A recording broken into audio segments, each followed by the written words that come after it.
Hindi marunong maging presidente ang nakaupo. Ba't sinasabi ng mga tao, kasalanan mo kasi hindi ka tumakbo, ikaw sana yung presidente, hindi siya. Mga kabayan, umani ng samot-saring reaksyon mula sa netizen ang mga naging pasabog at pahayag ni Vice President Inday Sara Duterte. Sa kanya naging presyon kahapon na tila sinisisi niya ang mga naging desisyon sa pagtakbo bilang pangalawang pangulo ng bansa.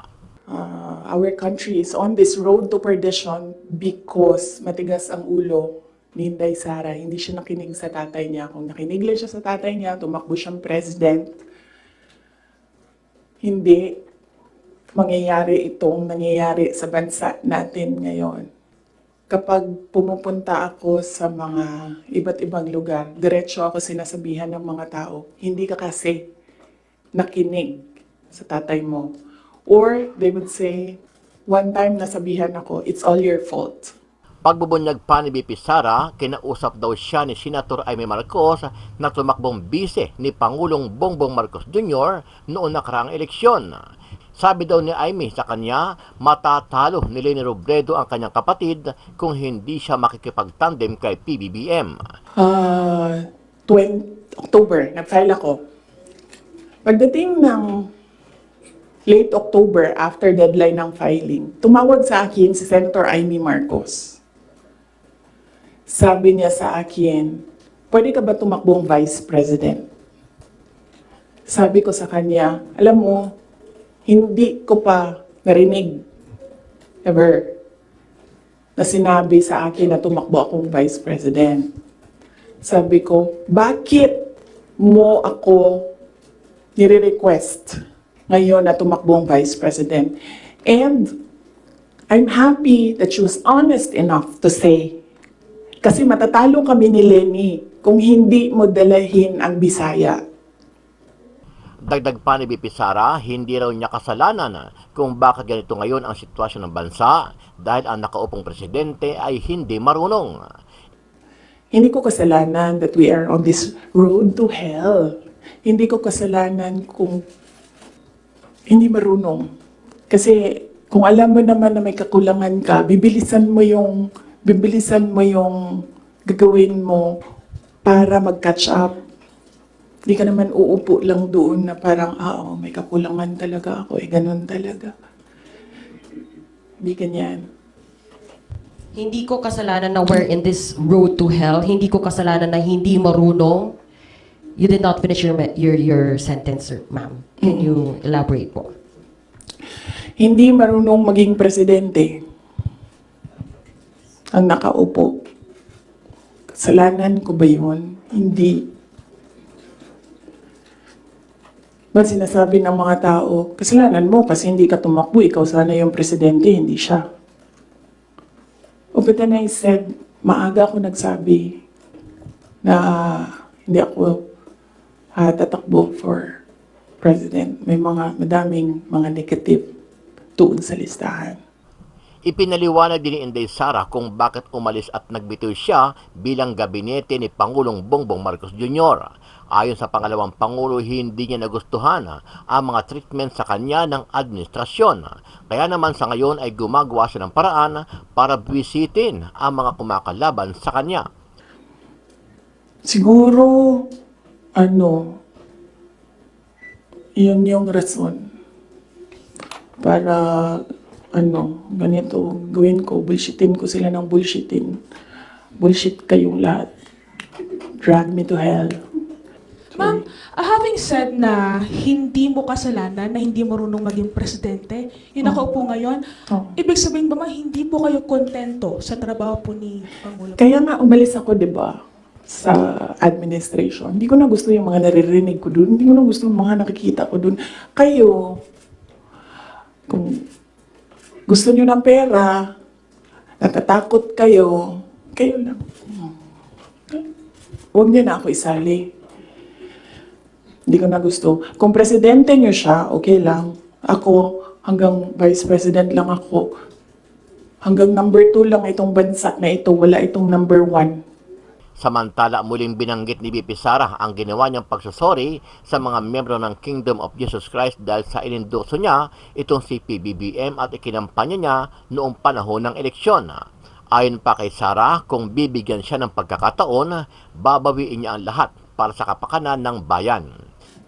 Nagsorry ako sa mga members ng Kingdom of Jesus Christ kasi I asked them to support President Marcos during the elections.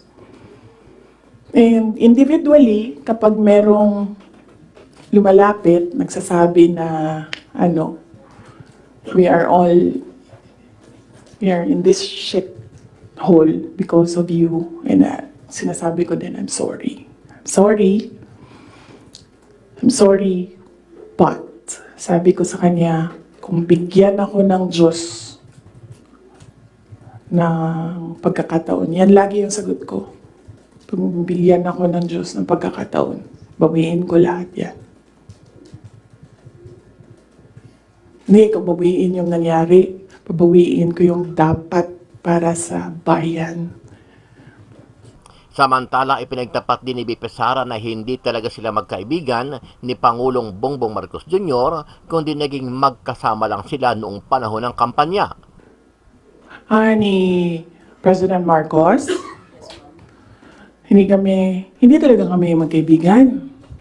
Nagkasama lang kami, unang-una dahil sa eleksyon, pangalawa dahil sa trabaho. Hindi kami magkaibigan yan. Isipin nyo ha,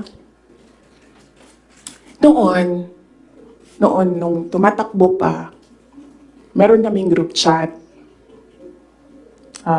Nandun siya. So yun lang yung some sort of communication namin dun sa loob ng group chat na yun. And hindi siya medyo nagsasalita doon, bihira. After nun, nawala na siya dun sa group chat. And then after that, wala akong number niya. I'm sure may number siya sa akin. Kasi syempre nandyan yan sa mga staff mo sa aid mo, diba? Yung number ng Vice President. Pero wala kaming some sort of communication. Nothing at all. Except nung magkasama kami para mangampanya. Yan lang. Sa labas niyan, wala na. Ano ang masasabi mo dito, kabayan? Sama-sama nating panuorin ang buong video at pakicomment nyo po ang inyong mga reaksyon at sariling opinyon. Pero bago yan, sa mga hindi pa po nakasubscribe sa ating channel na Kabayan News PH, pakipindot po ang subscribe button at pakiclick na rin ang notification bell para lagi kayong updated sa mga bagong upload natin na legit at napapanahong balita. Maraming pong salamat. Madami ang nagsasabi na we are on this road to perdition. Our country is on this road to perdition because matigas ang ulo ni Inday Sara. Hindi siya nakinig sa tatay niya. Kung nakinig lang siya sa tatay niya, tumakbo siyang president, hindi mangyayari itong nangyayari sa bansa natin ngayon. And hindi lang yan isang beses na narinig ko, madaming beses. Even kapag pumupunta ako sa mga iba't ibang lugar, diretso ako sinasabihan ng mga tao, hindi ka kasi nakinig sa tatay mo. Or they would say, one time nasabihan ako, it's all your fault. Alam nyo, kasi I don't like talking about my life. I don't like talking about my feelings. I only want to talk about my work. Kaya hindi ako nagsasalita. Pero ganito yung nangyari. PRD never, ever asked me to run for president. Yan yung totoo. 7 times niya ako pinuntahan sa bahay ng nanay ko, sa bahay ng asawa ko. Hindi siya talaga nagsabi sa akin na tumakbo ka for president. In fact, sinabi niya sa akin, huwag kang tumakbo for president kasi nanggaling ako dyan, mahirap siya na trabaho, anak kita, naaawa ako sa iyo to go through what I had to go through. Yan ang sinabi niya sa akin, paulit-ulit. And sino ang witness ko to say na totoo ang sinasabi ko? Yung nanay ko. Because sa 7 discussions na yon, nandoon ang nanay ko parati. Nakaupo, nakikinig, hindi nagsasalita. There was only one time, one discussion na nagsalita yung nanay ko. Nilagay ko yung nanay ko doon para makinig siya sa aming dalawa ni PRD. 20 October, nag-file ako. Pagdating ng late October, after deadline ng filing, tumawag sa akin si Senator Amy Marcos. Sabi niya sa akin, pwede ka ba tumakbong Vice President? Sabi ko sa kanya, alam mo, hindi ko pa narinig ever na sinabi sa akin na tumakbo akong Vice President. Sabi ko, bakit mo ako nire-request ngayon na tumakbong Vice President? And I'm happy that she was honest enough to say, kasi matatalo kami ni Lenny kung hindi mo dalahin ang Bisaya. It was very straightforward. Now, it was all about winning, sinabi niya sa akin. So sabi ko sa kanya, Bisaya naman din ang ato ang giistoryahan dinhi. Tawagan ninyo si Bato de la Rosa. Ask him to slide down to VP. Tumatakbo siyang president. And then ang answer niya was, nah. And then I told her, well, ask PRD to run as your vice president. And then she said, well, that's a closed book already kasi tumatakbo si BG. So, ask BG to run as your vice president. Mga Bisaya na tanan. And then she said na, I don't think kayanin na manalo kami kay Lenny. And then I said, ask Manny Pacquiao to slide down. He's already running for president. And she said, we already did. And Manny Pacquiao told us that God asked me to run for president. So how can you argue with God? Hindi ko kasalanan that we are on this road to hell. Hindi ko kasalanan kung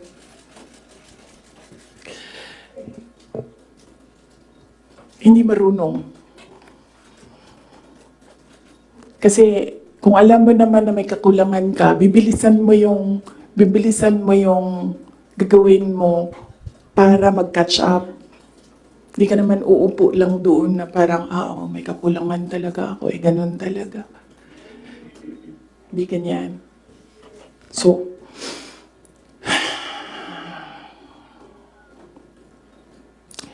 that's that.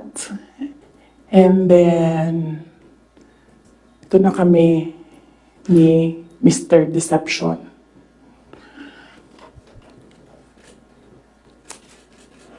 Sabi ko sa kanya, 2 lang.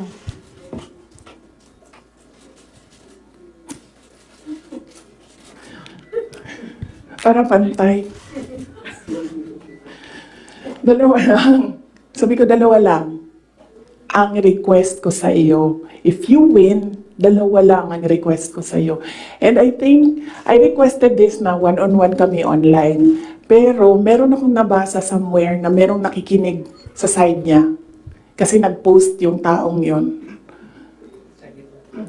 Pero yun yung request ko at the time. Kami lang dalawa. Sabi ko sa kanya, pag nanalo ka, dalawa ang hingin ko sa'yo. Unang-una, yung trabaho ko. I want to work sa security sector. Kasi there will never be development kung hindi solid ang security backbone mo. Hindi ko sinabi sa kanya yan. Pero, tinanong niya ako, bakit Department of National Defense? Sabi ko sa kanya, kasi karamihan naman ng problema ng insurgency, ng terrorism, nandyan yan sa Mindanao. Kinalakihan nyo yan, naiintindihan ko siya. In fact, nung bumaba ako, insurgency-free na ang Davao City. So, naiintindihan ko siya. Yan yung gusto ko na trabaho. Hindi ko kasalanan na we're in this road to hell. Hindi ko kasalanan na hindi marunong. You did not finish your sentence, sir, ma'am. Can you elaborate po? Hindi marunong maging presidente ang nakaupo. Kasalanan ko ba yun? Hindi. Ba't sinasabi ng mga tao, kasalanan mo kasi hindi ka tumakbo, ikaw sana yung presidente, hindi siya. But then I said, maaga ako nagsabi na hindi ako tatakbo for president. May madaming mga negative tuon sa listahan. Okay, so, yes, sir. Yes, sir. Tapos ka na. Balikan kita. Ikaw muna, sir. Hanggang anong oras ito, JC? It's up to you, ma'am. To you?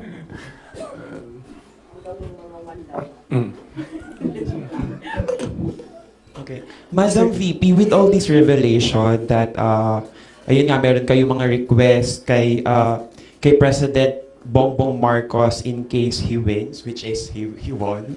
And of course, yung conversation nyo with Senator Amy Marcos. Ngayon ba, do you regret teaming up with President Ferdinand Marcos during the 2022 elections? Alam mo, inisip ko yan. Naisip ko na yan. And then naisip ko kasi, ganito. Sila yung tumatakbo, diba? Tumakbo si BBM, tumakbo si Lenny. So, either lang naman sa kanila yung mananalo noon. Tapos mayor ako ngayon. Imagine natin, parallel world na either sa kanila ang president and then ako ang mayor. So I'm sure, lahat ng mga nakapalibot sa kanila, magtitingin pa rin sila sa akin doon sa Davao City.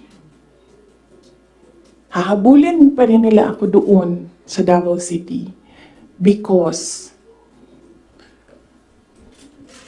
tinitingnan nila, yung mga nakapalibot sa kanila, wala na yan silang pakialam kasi president na sila, diba? Pero yung mga nakapalibot sa kanila, may pakialam.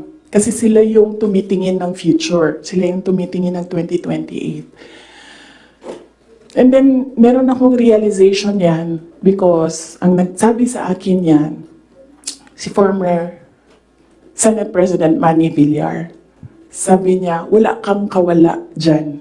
Saan ka man magtago, saan ka man pumunta, hahabulin ka nila kasi tinitingnan nila ang 2028. So, I don't regret running for Vice President. Kasi imagine nyo, kung mayor ako, tas hinahabol nila ako ngayon. Diba? Napakadali nila ako i-suspend. Napakadali nila ako kasuhan. Napakadali nila ako tanggalin sa pwesto as mayor. Ngayon, hindi nila ako matanggal.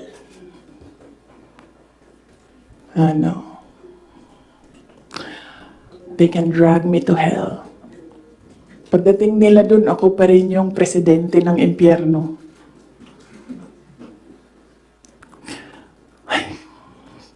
Yes. Lisa? Yes.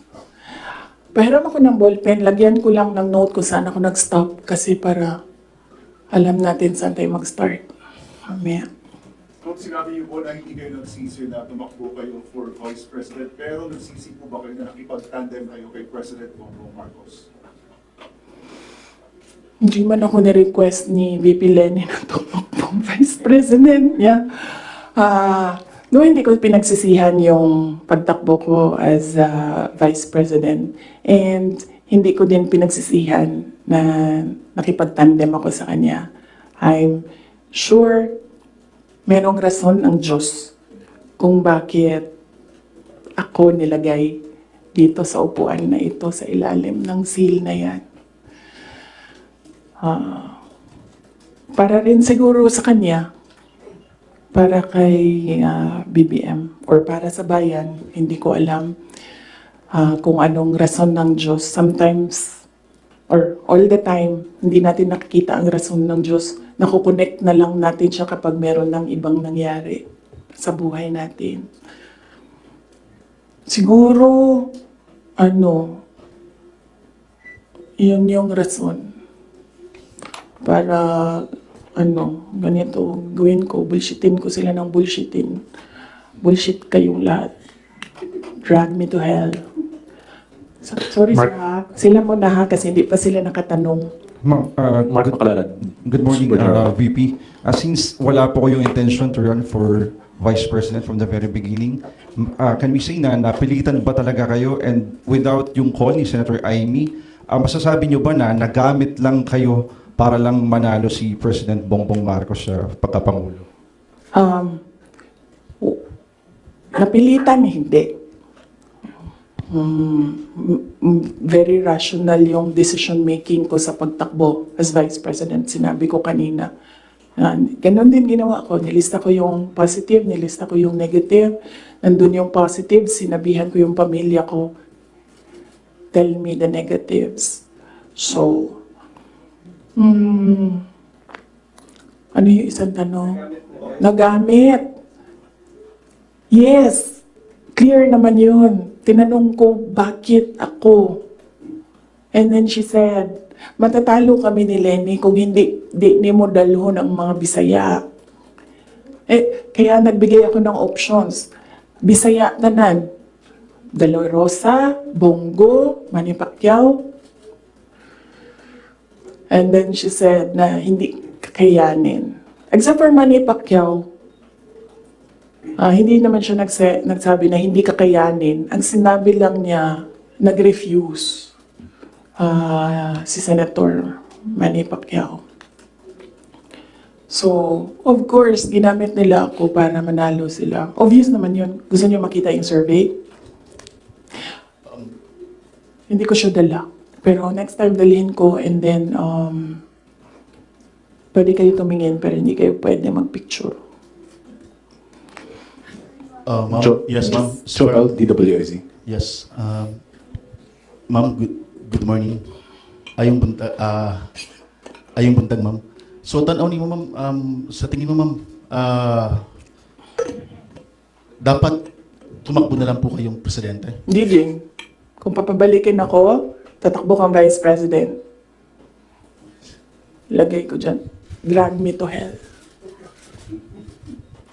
Ma'am Marlene po from Radyo sa Estrada. Here po, ma'am. Yes, ma'am. Ma'am, having said na hindi mo kasalanan na hindi marunong maging presidente, yung nakaupo ngayon, ibig sabihin ba hindi po kayo kontento sa trabaho po ni Pangulo? Kaya nga umalis ako, di ba, sa administration. Hindi ko na gusto yung mga naririnig ko dun. Hindi ko na gusto yung mga nakikita ko dun. Kayo, kung gusto nyo ng pera, natatakot kayo, kayo lang. Huwag niyo na ako isali. The reason why, noong 2016, ito, sidebar na lang ito, hindi ito kasali, lagi tayong tatagal nito. Huwag na yan. Sige. Ay hindi. Hindi ko na gusto. Kung presidente niyo siya, okay lang. Ako, hanggang vice president lang ako. Hanggang number 2 lang itong bansa na ito, wala itong number 1 para sa akin. Sabi, di ba, sinabi ko na yan ng budget hearing, ako na lang man isa na iiwan dito. Ako na lang isa na iwan dito. Nagsama-sama na ang mga dayuhan, huwag niyo akong tanungin about foreign policy. Mga dayuhan, mga NPA, mga smuggler, mga drug addict, ang mga yellow, liberal, at sino yung isa? Administration. Sama-sama na yan sila lahat. Ang gusto nila, hindi ko sinasabi silang lahat si Martin Romualdez lang.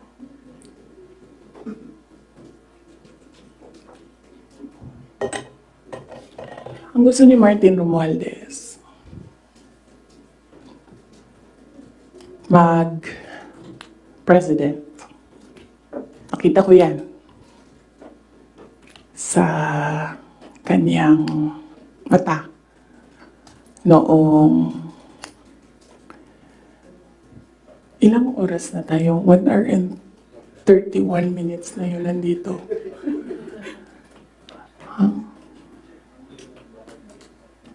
I-cut na lang natin. Tapos next week yung Martin. Pwede, madami na kayong material, di ba? Okay na yun? Sige. Ang questions natin doon lang sa 1, 2, 3 Sa personal, sa budget, sa DepEd, and kung the way he treats. Alam nyo, may red flag na yan noon nung kampanya. May red flag na yan. But unfortunately,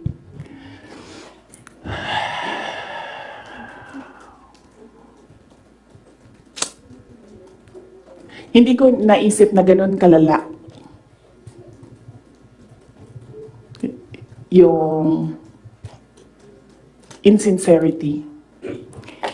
Nangangampanya kami. So pag nangampanya ka, meron talaga yan. Natural yan na magdala ng papel. Ganito. Pag ikaw politiko ka, alam mo na yan. May magdadala yan ng papel. Sometimes, ganito, naka-envelope. Sometimes, folded paper maliit. Iba-ibang So, daming tao, may isang matandang babae. Dala siya. Tiningnan niya. Ayaw niya tanggapin. Ayaw niya kunin yung papel. So, ang ginawa ko, para that person will not feel bad, sabi ko, ako na lang. Ginawa ko. Mabilis lang kasi yun. Diba? Kasi, motorcade. So, mabilis yan. Pag ganon, gumanon, ginanon, ako na lang. Tapos, tinanong ko, may number? Sabi niya, meron. Pag politiko ka, alam mo na yan dapat, diba? So, doon sa truck, binasa ko. 1 page lang naman, binasa ko. Simple. Request of 5,000 pesos for livelihood. Tumingin siya sa akin. Sabi ko, ako nang bahala nito. Maliit lang na bagay ito. Ako na. Sabi niya, okay, sige. Yan lang.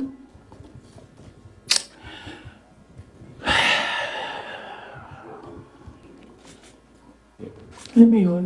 Maliit na bagay yan ba? Kunin mo. Sahin mo. May number dyan. Tawagan mo. And then you say, okay. Ano ang mga documents na kailangan namin? Okay, bigay mo. And then, okay. Complete documents. Ayan. Tapos,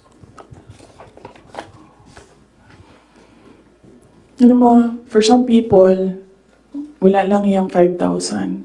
But for other people, 5,000 is everything. Alam mo, merong governor ngayon, hanapin niyo siya. Hindi siya nag-BBM.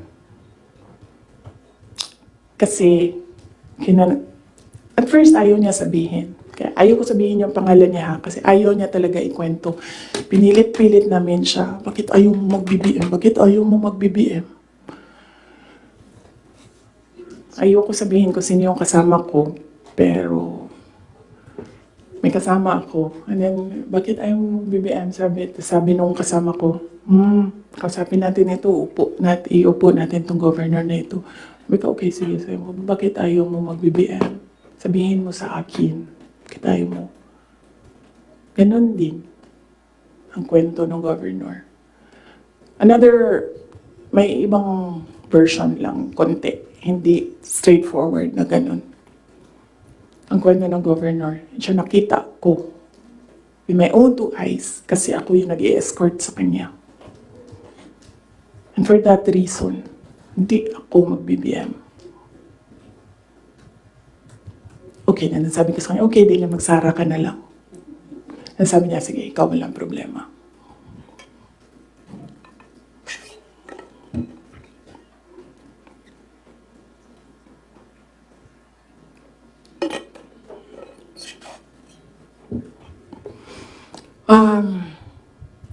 Sorry. Nag-sorry ako sa mga members ng Kingdom of Jesus Christ. Kasi I asked them to support President Marcos during the elections. And individually, kapag merong lumalapit, nagsasabi na, we are in this shit hole because of you. And sinasabi ko din, I'm sorry. I'm sorry, but sabi ko sa kanya, kung bigyan ako ng Diyos ng pagkakataon, yan lagi yung sagot ko. Kung bigyan ako ng Diyos ng pagkakataon, bawiin ko lahat yan.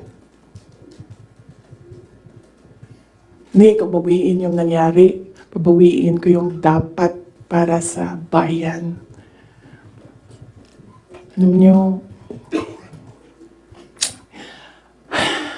next week na lang yung kay Martin. Pero si Martin talaga is an embarrassment for the Philippines in the global stage. Kakahiya. Next week na lang, or next week after Undas. After Undas, pag-start ng house. No? Pwede? Pagbalik ng house. Kasi I think nakabakasyon pa sila lahat. Ma'am, question lang. Ma'am, nag-campaign kayo ni PBBM together, ilang buwan din po yun, magkakasama kayo araw-araw, almost araw-araw, and then syempre naging member kayo ng cabinet. Bakit po hindi kayo naging magkaibigan despite yung matagal na pagkakasama po ninyo? Ni President Marcos, hindi talaga kami magkaibigan.